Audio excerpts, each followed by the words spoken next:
누가복음 24장 30절로 35절까지 말씀입니다. 제가 먼저 30절 말씀 봉독합니다. 그들과 함께 음식 잡수실 때에 떡을 가지사 축사하시고 떼어 그들에게 주시니 그들의 눈이 밝아져 그인 줄 알아보더니 예수는 그들에게 보이지 아니하시는지라. 그들이 서로 말하되 길에서 우리에게 말씀하시고 우리에게 성경을 풀어주실 때에 우리 속에서 마음이 뜨겁지 아니하더냐 하고 곧 그때로 일어나 예루살렘에 돌아가 보니 11 제자 및 그들과 함께한 자들이 모여 있어 말하기를 주께서 과연 살아나시고 시몬에게 보이셨다 하는지라. 두 사람도 길에서 된 일과 예수께서 떡을 떼심으로 자기들에게 알려지신 것을 말하더라. 아멘.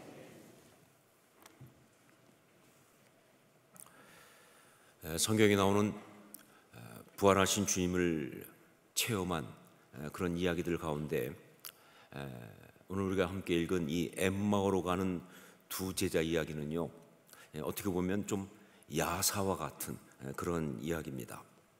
이유는 먼저 예루살렘에서 엠마오로 가는 두 제자가 누구인지 정확히 모른다고 하는 겁니다. 한 사람의 이름은 글로바라고 나와 있어요. 그런데 역시 그가 누군지를 정확히 몰라요. 어떤 학자들은 요한복음 19장 25절에 나오는 예수님께서 십자가 달리실 때 그때 그 옆에 있던 여인들 가운데 글로바의 아내 마리아라고 하는 이름이 나오는데 그 글로바가 이 사람이 아닌가라고 그렇게 이야기를 하는데 사실 두 사람이 동일인인지 아닌지 확실하지 않습니다. 다만 한 가지 확실한 것은 뭐냐, 이 글로바와 또 한 사람, 이 두 제자가 예수님께서 십자가에 달려 돌아가실 때 예루살렘에 있었던 것은 확실합니다. 그리고 예수님께서 죽은 자 가운데 다시 살아났다고 하는 그 여인들의 이야기를 들었고요. 그리고 베드로와 다른 제자가 가서 세마포만 있는 걸 보고 돌아온 것까지 아는 것은 분명합니다. 자, 이들이 11 제자 중에 한 사람인지 아닌지 이거는 정확하지 않지만, 그러나 이들이 예수님을 가까이에서 따랐던 제자들 가운데 하나인 것은 분명하다 하고 그렇게 말할 수 있죠. 자, 그리고 또 한 가지, 이들이 지금 엠마오로 가고 있다고 하는데 그 엠마오가 어디인지, 그리고 그들이 왜 엠마오로 가고 있는지 이걸 또 정확히 알 수가 없어요. 그래서 이게 야사 같은 거예요. 성경이 분명 엠마오라고 하는 지명이 나옵니다. 예루살렘에서 한 25리쯤 떨어진 곳이라고. 그런데 다른 어디에서도 그 지명을 찾을 수가 없어요. 잘 모르겠다고 말이죠. 그리고 또 그들이 엠마오로 가고 있다고 했는데 그 이유를 또한 알 수가 없어요. 엠마오가 그들의 고향인지 아니면 예루살렘에 있으면 잡힐까 봐 피해서 굴로 도망가는 그런 것인지, 혹은 그것도 아니고 그냥 이것저것 다 실망해서 그냥 그래 뭐 싫으니까 그냥 한적한 곳에 가서 좀 쉬자 그래서 가고 있는 것인지, 도대체 왜 엠마오로 가는지를 알 수가 없는 거예요. 자, 하지만 이 엠마오로 가는 두 제의 이야기는요, 그럼에도 너무나 분명한 두 가지 이유 때문에 성경에 기록되고 있습니다. 첫 번째가 뭐냐? 예수님의 부활을 증거하기 위하여. 예수님의 부활을 증거하기 위하여. 예수님께서 부활하셨지만 사람들이 못 받아들였어요. 그렇죠. 인간의 상식으로 볼 땐 말이 안 되니까. 그러니까 예수님이 부활하셨지만 사람들이 그걸 믿지 못하고 받아들이지 못하고 있었습니다. 그래서 어떤 얘기가 나오느냐? 그거는 제자들과 그 추종자들이 지어낸 거짓말이야 라고 그렇게 말하는 사람들이 굉장히 많았습니다. 혹은 뭐 거짓말까지는 아니지만 그들이 어떤 그런 환상을 본 것이다. 일부러 거짓말을 지어낸 건 아니지만 그들이 환상을 보고 그렇게 말하는 것이다 라고 이야기도 했습니다.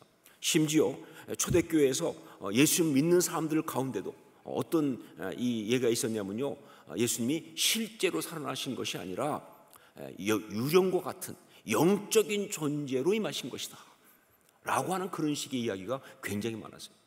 자, 그래서 어쩌면 예수님은 부활하신 후 바로 승천하지 않고 40일 동안 이 땅에 머물러 계셨던 것이 아닌가 합니다. 이 땅에 계시면서 적어도 8번 이상 당신의 사람들한테 그 모습을 보이시고 그들과 만나서 교제하시고 그렇게 하신 것이다. 부활이 분명한 사실임을 알려주고 증거하기 위해서, 결코 지어낸 이야기라든가 혹은 어떤 그런 환상이라든가 영적인 그런 현상이 아니고 실제 부활하셨다 하는 것을 알려주려고 그렇게 한 것이다 라고 이야기합니다. 엠마오로 가는 두 제자에게 나타나신 이 이야기도 바로 그렇게 기록된 이야기입니다. 부활하신 주님을 만나고 그 주님과 대화하고 심지어 음식까지 함께 먹는 체험을 한 그들의 간증을 통해서 예수님의 부활이 분명한 사실이다 하는 것을 갖다가 증거하려고 성경은 이 이야기를 쓰고 있다 하는 겁니다. 자, 그리고 또 한 가지, 두 번째 뭐냐?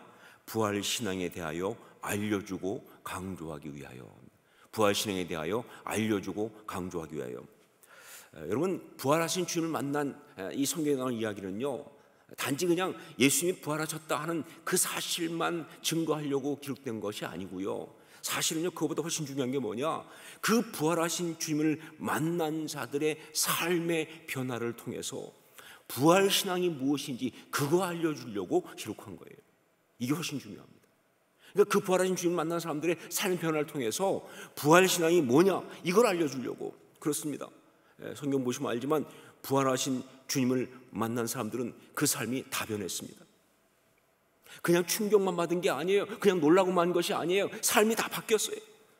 왜냐하면요, 이 부활하신 주님을 만났다는 것은 무슨 뜻이냐? 그들이 부활신앙을 가졌다 그 뜻이거든요. 그들이 부활신앙을 가졌기 때문에 다 변한 거예요. 자, 이런 면에서 가장 실감나게 그리고 가장 감동적으로 이야기하고 있는 이야기가 바로 엠마오로 가는 두 제자의 이야기예요.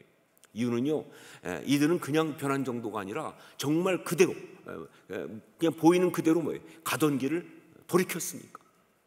확 바뀌었잖아요. 가던 길을 돌이켰으니까. 우리 33절 말씀을 함께 읽겠습니다. 33절 같이 읽습니다. 곧 그때로 일어나 예루살렘에 돌아가 보니 11 제자 및 그들과 함께한 자들이 모여 있어. 앞에서 말씀드린 것처럼 그들은요 예루살렘을 떠나 엠마오로 지금 가고 있는데 그 이유와 목적이 정확히 무엇인지 알 수가 없어요. 성경을 통해서 볼 때 특별한 이유가 없는 것 같아요. 그야말로 꼭 가야 될 어떤 이유가 없다 그 말입니다. 자, 그렇다고 한다면 엠마오로 가고 있는 그들의 이 걸음에는요 두 가지가 없었을 것이다. 두 가지가 없었을 것이다. 그건 바로 목적, 다른 말로 하면 이유죠. 그것과 열정, 이 두 가지가 없었을 것이다. 그러니까 이런 이 두 가지가 없이, 목적도 없이 열정도 없이 그렇게 걸어가고 있는 이 걸음을 묘사할 때 그때 쓰는 말이 뭐예요? 그게 바로 터덜터덜입니다. 분명 그들은 터덜터덜 걸었을 것이다. 그리고 여러분, 이 터덜터덜은요 걸음을 묘사할 때 쓰는 가장 안타까운 묘사잖아요. 걸음을 묘사할 때 터덜터덜 한다는 건 뭐예요? 정말 안타까운 묘사거든요. 그들은 그렇게 걸었을 것이다. 자, 그런데 문제는 이게 그들의 걸음만이 아니라는 거예요. 단지 걸음만 그런 것이 아니라 그들의 마음이 그랬고요, 그들의 삶이 그랬다는 겁니다. 지금 그들은 지금 삶의 목적을 잃어버렸습니다. 그 삶의 이유가 없어요. 그러다 보니까 당연한 것이겠지만 그들 가운데는 열정이 사라졌어요. 여러분, 삶을 살아가려면 반드시 있어야 되는 게 뭐냐면 열정이에요. 열정이 사라진 거예요. 아니, 열정이 없으면요 그건 삶이라고 할 수가 없어요. 그건 살아있는 게 아니에요.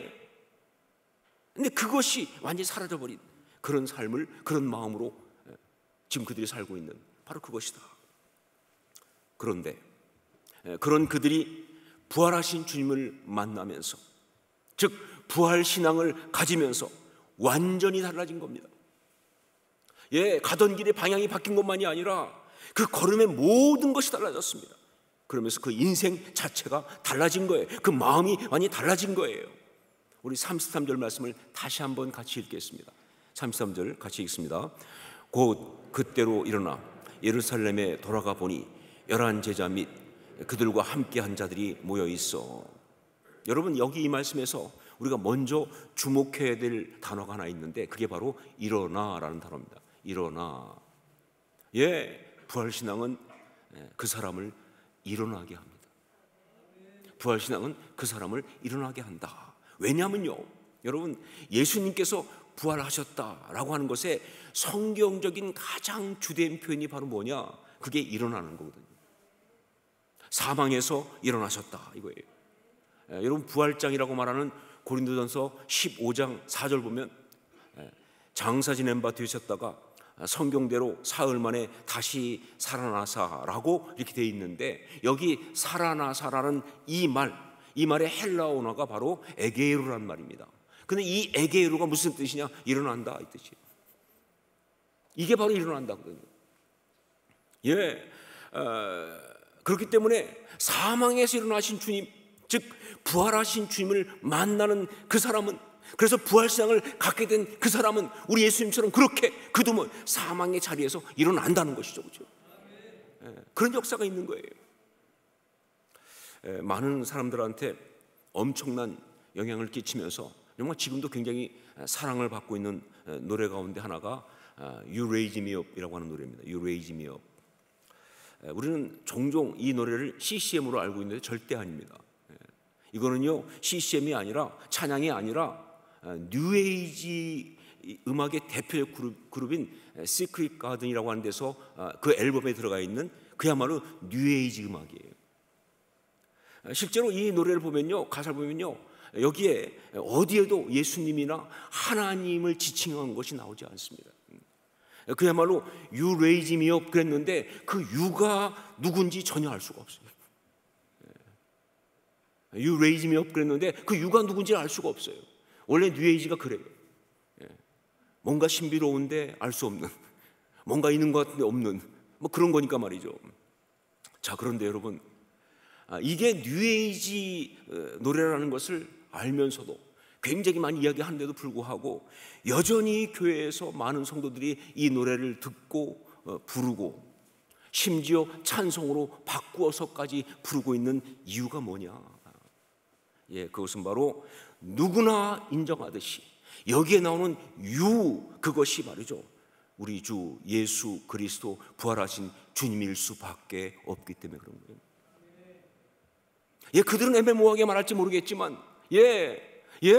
여기 나온 유가 정말 누구나 인정하듯이 우리 주 예수 그리스도, 우리 주님이 부활하신 주님일 수밖에 없기 때문에 그런 거예요. 그래요, 내 영혼이 지치고 연약할 때, 마음의 근심이 그렇게 무거울 때, 그래서 이렇게 주저앉아 있을 때 나를 찾아오셔서 나를 일으켜 세우시면서 나로 하여금 산 위에 설 수 있게 만드시는 분,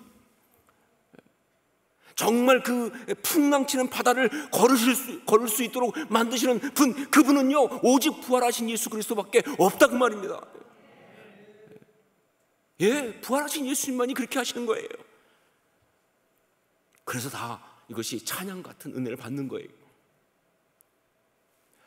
부활신앙은 성도를 일어서게 합니다.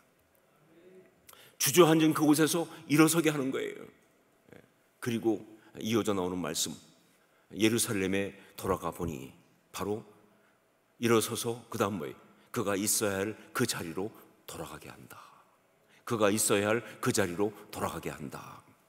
자, 그런데 여기 이 말씀 보면서 너무 의미 있고 재미있는 것을 발견하게 되는데, 그것은요, 그들이 그렇게 부활의 주님을 만나고 부활신앙을 가지고 일어서서 예루살렘으로 가봤더니 11 제자 및 그들과 함께한 자들이 모여 있어. 즉 뭐예요? 거기에 자기들하고 비슷한 체험을 하는 사람들이 다 와 있더라 그 말입니다. 11 제자 및 그들과 함께한 자들이 모여 있어. 그러니까 부활하신 주님을 만나고 부활신앙을 가지면 뭐예요? 제자들은 예루살렘으로 그 자리로 모인 거예요. 그 자리가 그들이 오는 자리인 거예요. 자, 결국 그 자리가 뭐냐? 제자들이 있어야 하는 자리였다 하는 거죠. 그래서 바로 우리가 이번 캠페인을 제자리라고 하는 겁니다. 제자리. 그러니까 우리가 현장 예배를 회복하면서 원래 있어야 할 우리의 제자리로 돌아오자 하는 것과 동시에 뭐예요? 이번 캠페인의 의미는 뭡니까? 다시 제자가 되자예요. 다시 제자가 되자. 여러분, 주님의 제자는요, 제자리에 있어야 주님의 제자입니다. 엠마오로 가는 그 길을 터덜터덜 걷고 있는 것은요, 그건 주님의 제자일 수 없어요. 자기가 있어야 할 그 자리에 있어야 그게 주님의 제자인 거예요. 성도가 있어야 할 그 자리에 있지 않으면요, 결코 아름다운 성도가 될 수가 없어요. 주님의 참된 제자가 될 수가 없는 거예요. 성도는요, 있어야 하는 그 자리에 있어야 진정한 성도, 주님의 제자가 될 수가 있는 거예요. 자, 이렇게 확실하게 말할 수 있는 것은요, 두 가지 이유 때문에 그렇습니다. 하나가 뭐냐? 제자리에 있어야 영적인 공격을 이길 수 있기 때문에 그래요. 제자리에 있어야 영적인 공격을 이길 수 있기 때문입니다. 여러분, 이 분명하고 확실한 진리를 알기 위해서 우리는 다윗의 이야기를 볼 필요가 있습니다.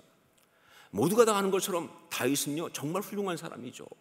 정말 너무 훌륭한 신앙의 사람이고 존경받을 만한 그런 리더고 말이죠. 자, 그런데 이런 다윗에게 아주 치명적인 실패와 범죄함이 있었는데, 그게 바로 뭐예요? 밧세바와의 사건 아닙니까? 밧세바와의 간음 사건. 그 이야기가 나온 성경을 읽어보면요, 정말 이해가 되질 않습니다. 아니, 어떻게 이렇게 다윗같이 훌륭한 사람이, 이렇게 훌륭한 신앙의 사람이 이렇게 어처구니 없이 어리석은 범죄에 빠질 수 있는지 말이죠. 더군다나 그 다음에 그거 덮겠다고 막 술 쓰는 거 보면요, 이건 정말 너무나 악해요. 제가 그 옛날에 사용했던 성경책 보면요, 저는 그때는 이제 나름 막 성경 읽다가 은혜 받으면 거기다 막 기록을 했거든요. 저 자신만의 무슨 어떤 주석 성경처럼 만들겠다는 마음으로 옆에다가 기억 주신 거 인사이트 막 적어놓고 뭐 느낌도 적고 뭐. 근데 그때 그 성경 보면요, 사무엘하 11장 여기 보면요, 정말 죄송한 얘기지만 참지 못하고 욕설이 막 써 있어요. 다윗이 나쁜 놈, 비겁한 놈, 치사한 놈, 더러운 놈. 뭐 거기다 욕을 써놨더라고요. 왜냐하면 저 다윗 너무 좋아하거든요. 너무 존경하고. 그런데 그런 사람이 이렇게 되니까 너무 실망해서 말이죠, 막 욕이 나오는 거예요. 어떻게 하다 이렇게 되었을까? 어떻게 하다 이렇게 되었을까? 그 이유가 사무엘하 11장 1절에 나옵니다. 사무엘하 11장 1절을 같이 읽겠습니다. 함께 읽습니다. 그 해가 돌아와 왕들이 출전할 때가 되매 다윗이 요압과 그에게 있는 그의 부하들과 온 이스라엘 군대를 보내니 그들이 암몬 자손을 멸하고 랍바를 에워쌌고 다윗은 예루살렘에 그대로 있더라. 자, 보세요. 왕들이 출전할 때가 되었으면 왕인 다윗이 당연히 있어야 할 곳은 전쟁터죠. 그런데 그런 전쟁에 직접 나가지 않고, 그렇죠, 이 나이에 내가 나가랴 뭐 이렇게, 그렇죠, 이 정도는 니들이 나가도 되지 뭐 이러면서, 그러면서 부하들 내보내고 말이죠, 자기는 뭐예요? 성경이 정확히 말합니다. 예루살렘에 그대로 있더라. 예루살렘에 그대로 있었다는 거예요. 자기가 있어야 할 그 자리에 있지 않았기 때문에, 그래서 그는 마귀의 유혹을, 그 공격을 견뎌내지 못한 겁니다.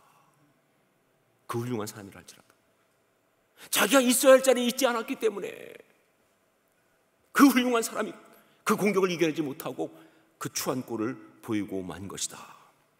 여러분, 다시 말하지만 우리가 있어야 할 자리에 있지 않으면요, 마귀의 영적인 공격을 이겨낼 수가 없습니다. 제가 뭐 굉장히 많은 사람들의 간증을 들으면서 다 공통적으로 듣는 게 뭐냐, 그들이 정말 삶 가운데 어처구니 없는 시험에 들었을 때, 어떤 그런 그 마귀의 공격에 넘어갔을 때 보면 다 공통적으로 뭐예요? 자기들이 있어야 할 자리에 있지 않았다는 거예요. 있어야 할 자리에 있지 않고 다른 곳에 가 있다 보니까 영적 공격을 받을 때 판판이 넘어가는 거예요. 그게 바로 영적인 현실입니다. 자, 그러니까 신앙인은 제자리에 있어야 진정한 제자가 될 수 있는 것이다. 신앙인은 제자리에 있어야 진정한 제자가 될 수 있는 것이다. 자, 또 두 번째 이렇게 확실하게 말할 수 있는 것 두 번째 뭐냐? 제자리에 있어야 참된 행복을 누릴 수 있기 때문에 그렇습니다. 제자리에 있어야 참된 행복을 누릴 수 있기 때문에. 제가 미국에서 목회할 때 한 집사님의 간증을 들었는데, 이분은 이민 와가지고 정말 열심히 일하면서 또 신앙생활도 굉장히 열심히 한 그런 분이었습니다. 그래서 막 뭐 이민생활 그 뜻이 와서 열심히 일주일 동안 주중에는 비즈니스에 가서 열심히 일하고, 그리고 주말에는 교회 와서 막 섬기고 봉사하고 예배드리고 막 가족들과 함께 정말로 바쁘고, 그러나 정말로 행복하게 그렇게 열심히 섬겼어요. 근데 그러다가 이분이 이제 돈을 좀 벌게 됐습니다. 그러면서 비즈니스를 확장하게 된 거예요. 비즈니스를 확장하면서, 그러면서 이제 소위 이 주류 비즈니스 사람들과 이제 비즈니스 미팅도 하고 이러면서 막 가다 보니까 이게 점점 바빠진 거예요. 비즈니스 어떤 그런 출입도 가야 되고, 또 뭐 어떤 그런 모임도 해야 되고 교제도 해야 되고 막. 그런데 그분 말이 그렇게 막 하니까 처음에는요, 그게 진짜 뿌듯하더라는 거예요. 뭔가 좀 이게 사는 거지 싶더라는 거예요. 그렇죠. 맨날 그냥 단순한 일을 하는 것이 아니라 뭔가 좀 있어 보이잖아요, 그렇죠? 비즈니스 출입, 비즈니스 여행 이렇게 하니까. 근데 그렇게 막 그 비즈니스를 바쁘게 만들어지고 막 확장하다 보니까 점점 신앙생활이 힘들어지죠. 그래서 나중에 교회 봉사하는 것 이런 것도 다 내려놓게 되고, 그리고 나중에는 아예 주일도 비즈니스 어떤 그런 스케줄이 있으면 빼고 나가서 예배도 안 드리고 그냥 가고 말이죠. 이렇게 막 정신없이 다닌 거예요. 그런데 하루는 이 사람이 이제 주말에 비즈니스 어떤 그런 를 위해서 함께 파트너들과 함께 일종의 휴가를, 베케이션을, 이제 주말 베케이션을 만들어 간 거예요. 그것도 다 비즈니스적인 거에 비해서. 그래가지고 주말에 주일까지 포함해서 이제 근교에 있는 정말 기가 막히게 좋은 골프 리조트에 가가지고 보내면서, 그러면서 주일날 이제 골프를 치고 있었어요. 그런데 골프를 같이 치고 해서 이렇게 가다가 어느 순간 딱 보니까 시계를 보니까 그 시간이 딱 예배드릴 시간이에요. 주일 예배드릴 시간. 근데 그때 갑자기 마음속에 그 주일 예배드릴 때 얼마나 행복했는지 이게 들어오더라는 거예요. 예배하면서 말씀 들으며 찬양하며 이게 얼마나 행복했는지 말이죠. 그게 확 갑자기 밀고 들어오는데, 그러면서 자기도 모르게 자기 스스로에서 이렇게 말한 거예요. 내가 지금 뭐 하고 있나? 내가 지금 뭐 하고 있나? 정말 거기에는 지금 사랑하는 가족들도 거기 다 있고 너무 행복하게 그렇게 예배를 드려야 되는 그런 것이 거기 있는데, 나는 지금 여기서 뭐 하고 있냐? 너 지금 뭐 하고 있냐? 이게 확 들어요. 그러면서 자기가 너무 외롭고 너무 비참하고 초라한 느낌이 들어가지고, 그래서 그 순간에 정말 결단하면서 이러면 안 되겠다. 그때부터 비즈니스를 줄이고 정리하고, 그리고 교회로 돌아오니까 얼마나 행복하고 좋은지 모르겠다. 그러면서 그러더라고요. 목사님, 제가 나중에 보니까 정말 큰일 날 뻔했습니다. 자기는 몰랐대요. 그쪽에 막 빠져가지고 막 정신없으니까. 그런데 이미 가족들은 이미 그 한계치를 넘어선 거예요. 참아줄 수 없는, 견디지 못할, 조금 더 갔으면 가족 박살나고 가정, 그리고 정말 모든 걸 잃어버릴 뻔한 그런 상황까지 가 있었더라는 거죠. 근데 돌아오게 돼서 얼마나 감사한지. 여러분, 예수님께서 돌아온 탕자의 비유를 통해서 말씀하신 것처럼 우리 인간은요, 하나님이 우리를 세우신 제자리에 있어야 행복할 수 있습니다. 이건 예외가 없어요. 우리 인간은요, 하나님이 우리를 세우신 제자리에 있어야 행복할 수 있어요. 왜냐하면요, 그 제자리가 바로 어디냐? 하나님 앞이기 때문에 그래요. 그게 코람데오예요. 그 제자리가 바로 하나님 앞이기 때문에. 그래요. 하나님이 있으라고 한 그 제자리는요, 그게 바로 하나님 앞인 거예요. 그리고 하나님 앞에 있어야 우리는 참된 하나님의 사람일 수 있습니다. 성경적 표현을 보면요, 그가 하나님의 사람이냐 아니냐 어떻게 하느냐, 다른 거 없어요. 그가 하나님 앞에 있느냐 없느냐, 그거죠. 하나님 앞에 있어야 그가 하나님의 사람인 거예요. 하나님의 사람이 돼야, 그래야 그 인생을 제대로 사는 겁니다. 그리고 그래야 진짜 행복한 거예요. 2022년 부활주일에 엠마오로 가는 두 제자 이야기를 통해서 성령께서는 지금 우리에게 아주 강조하면서 말씀하십니다. 부활신앙을 가져야 한다는 것을, 우리가 부활신앙을 가져야 한다는 것을, 그리고 그 신앙으로 제자리로 돌아와 그곳을 지켜야 한다는 것을, 우리가 부활신앙을 가져야 한다는 것을, 그리고 제자리로 돌아와 그곳을 지켜야 한다는 것을, 여러분, 부활신앙을 가지고 언제나 제자리에 있을 수 있기를 주의 이름으로 축원합니다. 그 자리를 지키십시오. 그 자리를 지키면서 하나님 앞에 영광 돌리세요, 여러분. 그러면서 주님의 참된 제자의 삶을 아름답게 살아갈 수 있기를 주의 이름으로 축원합니다. 기도하겠습니다.